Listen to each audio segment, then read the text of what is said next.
జతపరచబడడానికి ఆ బాబు చెప్పాడు, నేను I was praying for my partner అన్నాడు.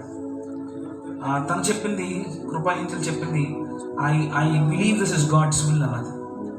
దేవునికి మనం స్థానం ఇస్తున్నాం, కానీ I strongly believe in my heart this morning that right now we need to glorify God. మన దేవుని స్తుతించాలి.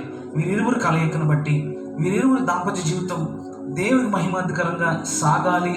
వివాహ సమయం వరకు, వివాహ దినం వరకు కాకుండా వీరి బ్రతుకు దినములన్నీ కృపాక్షామములు వీరు వెంట రావాలి. వీరు దేవునికి మహిమార్థకరంగా వీరి కుటుంబాన్ని కట్టుకుని అనేక మంది యవనస్తులకు ఒక మాదిరికరమైన కుటుంబం కలిగి ఉండాలి అని ఎంతమంది నమ్ముతున్నారు, ఎంతమంది విశ్వసిస్తున్నారు? అందరూ లేచి నిలబడదాం ఒకసారి. Shall we stand to our feet? Just stretch up your right hands towards this couple and just thank God and I believe you and your family should be saying like Joshua, as Joshua said, I and my family will serve the Lord. నేను నా కుటుంబం